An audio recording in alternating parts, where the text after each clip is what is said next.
Shabbat Shalom. Hey guys, welcome to Ahlei Avatenu, Tents of Our Fathers. This week we're in Parshat Terumah, and we are talking about the Freewill Offering that Moses sought from the people at the instruction of the Most High towards building of the tabernacle. Now, this is an interesting one because oftentimes when people talk about gifts and giving, it seems to be some sort of a drum up for funds from whatever ministry or minister that happens to be presenting you with the information in the given time. Yeah, whatever your religious context, there's usually a long history of people going into these passages and talking about the tithe and the offering, and how you're supposed to give to your local church, your local synagogue, your local messianic place, whatever the case may be. And well, fundamentally, I'm not going to get between you and God when it comes to where He wants you to give and what He wants you to give and what your heart stirs up inside of you to give beyond the mandatory. But that's not actually what I even really wanted to talk about today. What I like about this passage is not what a lot of people tend to like about this passage. Fundamentally, these videos they take time. They take money, buying cameras and doing the things, and years of research and study that I've done, and a worker is worthy of his wages, and all these kinds of things, and then I could turn around and try to drum up support, like, hey, if you wanna give to my channel, yada yada yada.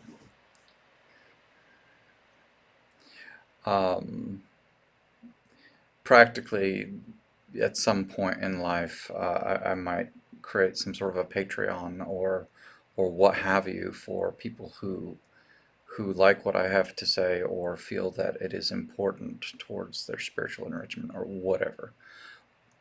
Perhaps they have a vision towards the Living History Village, or the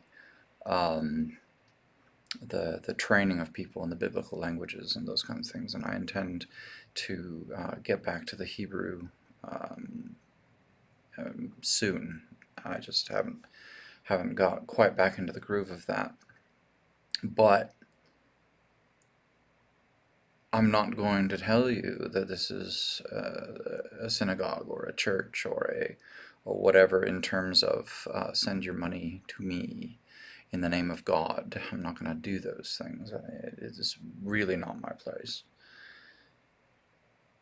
And I have always wondered at the people that feel comfortable with that, because I've never felt comfortable with that.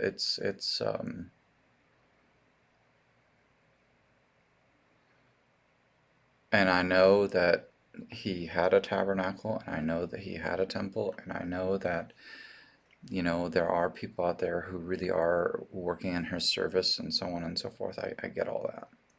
But I've always been really leery of the accountability and people that are receiving funds in His name. It's just a personal thing. But I know that this passage and others like it have often been used as a leverage to get, or wow, as leverage, as a lever to get people to raid their storehouses and their treasuries for whatever work or ministry is underfunded at a given point in time. And Fundamentally, I think that it has been abused at times, and I find that profoundly distasteful. But what I think is something that I would like to focus on in this particular passage is there's this dichotomy idea in a lot of people that you're either, serving God or you're serving the system, you're serving mammon, right? As a lot of Christians will put it, you cannot serve two masters. So therefore, if you're not in full-time ministry, then somehow you're not following your highest calling before God. But what's really interesting about this passage is there were certain people who were going to be, putting the tabernacle together according to the pattern which Moses was shown, and they needed silver, gold, scarlet. They needed embroidery work. They needed curtains. They needed carpentry skills, right? Woodworking to put various things together and then overlay them with gold. They needed people who know how to cast in bronze. Uh, they needed people who knew how to make silver clasps and other things. Um, where did the children of Israel get all this information? Like, no, not just the raw materials, right? Not just the metals themselves, not just the bundles of yarn. Where did they acquire the skills to build the house of the Most High? They had been servants in Egypt for 400 years, right? What were they doing the whole time? Were they weavers? Were they carpenters? Were they stonecutters? Did they work with the metals and those kinds of things? Um, when we're sitting there and we're contemplating, like if I had to sit there and say to myself, okay, let's just imagine um, I showed up somehow anachronistically in history, and I'm standing there with Moses and the rest, and the Most High has just given us the command to put this tabernacle together. And Bezalel's not around, so they say, "Hey, Matityahu, um, we need you to we need you to put all this stuff together." I don't know. I don't know. I don't know how to do it. I don't know how to do it on basic level, let alone on a quality skill level that I would feel comfortable. Like, yeah, this is something I'm going to present to the Most High, the God of Israel. I don't have those skills. I sit in an office and I do administration all day long. There are various other things that I do, but I don't embroider. I don't weave gold and scarlet and all the different things. I don't cast bronze items. Um, as a hobbyist, I'm trying to learn how to start at least that last one. But I do not have the skills because I have not worked in those fields. One of the things that I find really, really unfortunate is the idea that you either go into a secular field or you serve the kingdom. And we see that this is not necessarily the case, right?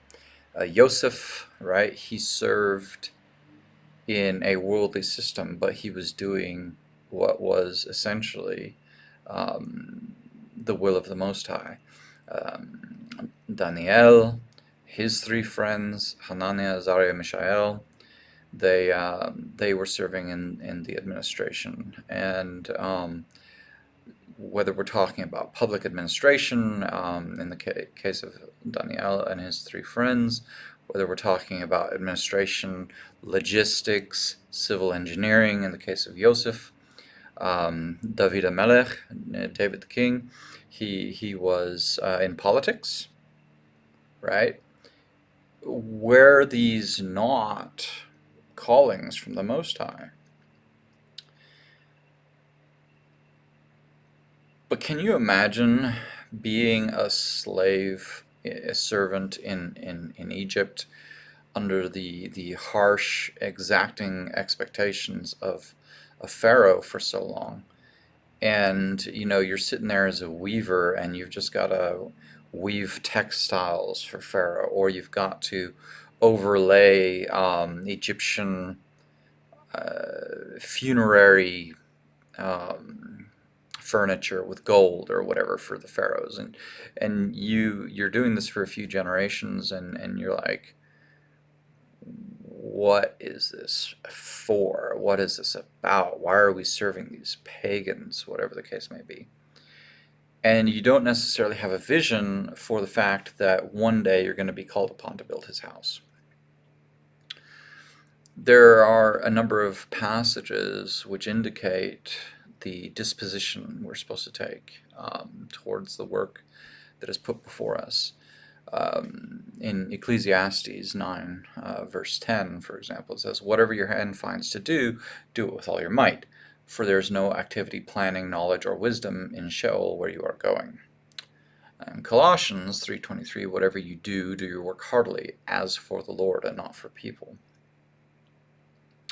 Who can know whether the laborious task with which you serve whatever company or system in which you find yourself, in which you're working, whether the skills that you acquire therein will one day be used in some fashion or another for the beautification of his house, for um, the purpose of his kingdom, right?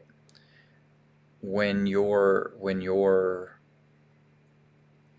going about your daily tasks, if you're that weaver or that whatever that just really despises working for Pharaoh, really despises doing those things, and you kind of do a good enough job, but you don't really learn to master your skill, will your efforts, will your talents be as developed as they could be if ever called upon in the service of the king?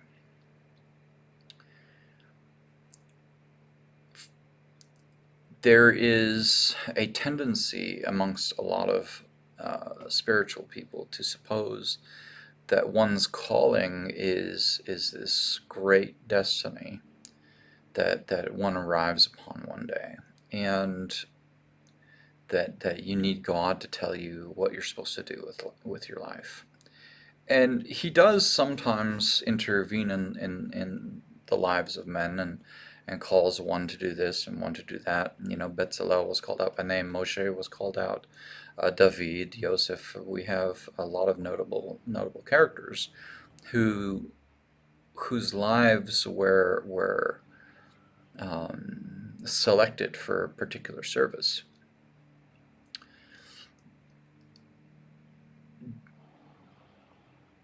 But often we see that they were called while they were in the midst of doing something else, right? David, he was out there shepherding his sheep, fighting the bear, fighting the lion, before he had to go fight Goliath, and shepherd the children of Israel. We have this entire book, right, the scriptures, that is full of things to do, full of things not to do. An entire book of Proverbs, right? Wisdom literature, which tells us how to basically order our lives. And I would suggest that if God were going to intervene in your life on a daily basis on every minute detail, Boker Tov, good morning, Get out of bed. Okay, first put your right foot down, then your left foot down. Okay, say this prayer, yada, yada, yada, yada. Okay, now stand up. Now go do this. Um, like he tells you to get up and go to work in the morning, tells you to pay your taxes on time. If he were going to do all that, and he really expected you to wait around for your calling, for this grand destiny, then why is his word full of basic instructions like feed the hungry, clothe the naked, visit those who are sick and in prison, right? Why would the generic instructions need to be given? And if you're not even going to follow those, and you're not going to honor the instructions he already has given you, why would he give you more? So if you have a desire in your heart to serve in his kingdom, to weave the tabernacles, the tabernacles curtains, or the veil, or to put gold on the wooden frame of the ark, say, if these are the kinds of things you aspire to build up his house, metaphorically or otherwise, are you already serving in his kingdom with excellence, with the things he's already told you to do? Are you honing your skills? Are you crafting yourself? Many people today, they seem to be stuck in a doom scrolling, in a social media, short form media addiction loop, where a lot of their spiritual enrichment, and here I am talking on YouTube, their spiritual enrichment is not um, more than a couple levels deeper than their interactions on social media, or going to church, or going to synagogue, or reading about the works of others. And it seems that we have a lot of the itching ears kind of things going on as well, where people are desperate to hear his word, and so they'll listen to this prophet or that prophetess, or this channel or that channel. It's like, okay, but are you doing the things?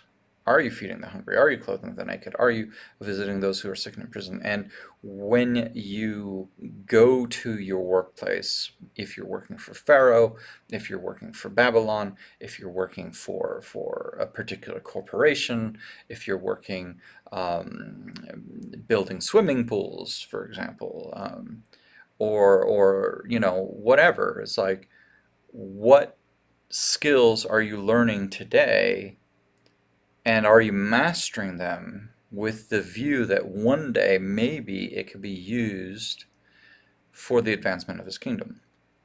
One day, maybe your knowledge in building pools can translate into mikvah pools, or maybe one day your understanding of logistics can help to, or accounting can help to manage funds that are donated to the temple, or whatever. Are your human resources and managerial skills can be used to help manage people that are coming into your religious institution, and and you can see the issues, you can see the shortcomings, you can see their strengths, and you can appropriately work with the people that have come through that door, because you have worked with people for years, and you understand how to shepherd the sheep. You understand how to manage the people around you, because you've been doing it forever, but you've been doing it with a view of excellence, honing those skills, so that perhaps one day that skill could be used for the building of his house.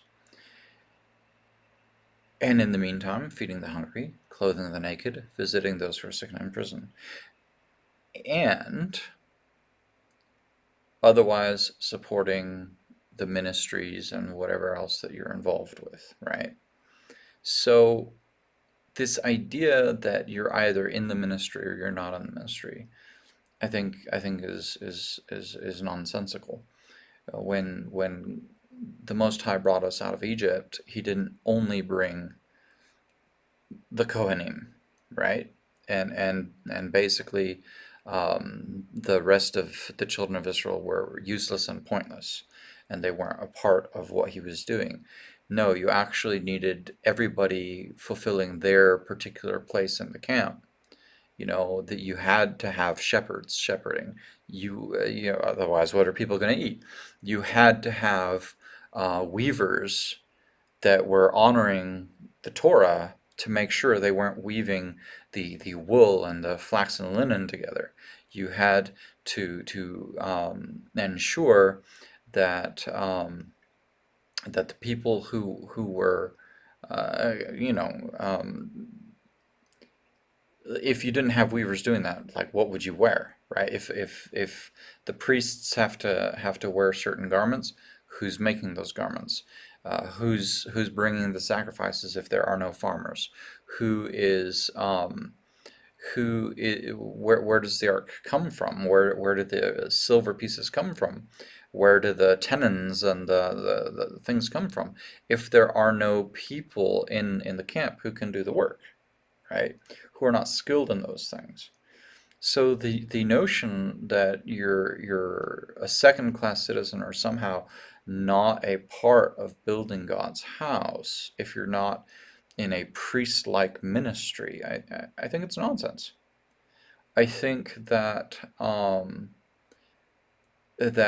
people can see it as some sort of a second class thing or a second rate thing, and therefore not invest themselves in it. And when they don't invest themselves in it, they don't master those skills. And when they don't master those skills, they don't have a masterful gift to bring Him when called upon. Whatever your service, whatever your skill, whatever it is, so long as it's not immoral, unethical, counter to Torah. I'm not telling you to go out and become the most proficient pig butcher the world has ever seen. I'm not telling you to do that. Um, I'm not telling you to go out and produce adult magazines and be the best at it. I'm not. There are certain things which obviously go contrary to um, the nature of His kingdom. So long as you're not violating the nature of His kingdom, and so long as you're not um, profiting off of exploitation or sin or what have you, then while you're doing the things, the basic things that most basic people do,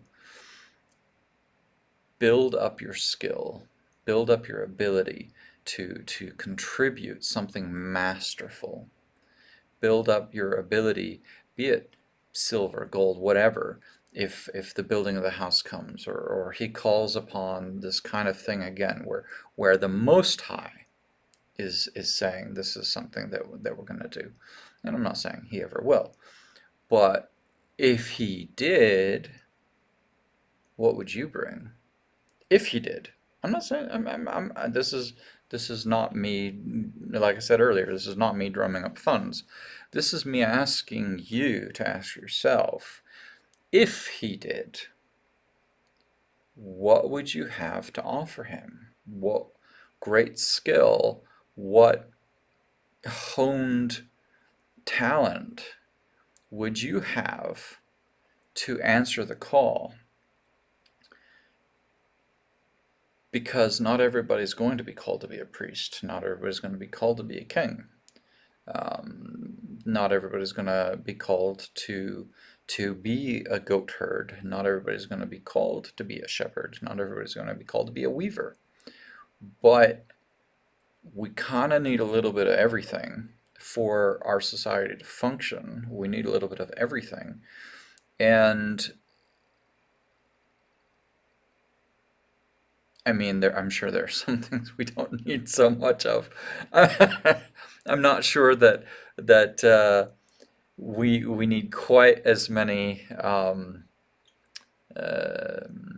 people who are as adept at watching um, so much online media, right? Which I know. Why am I making these videos if I don't want people watching all these videos? Go figure. But fundamentally,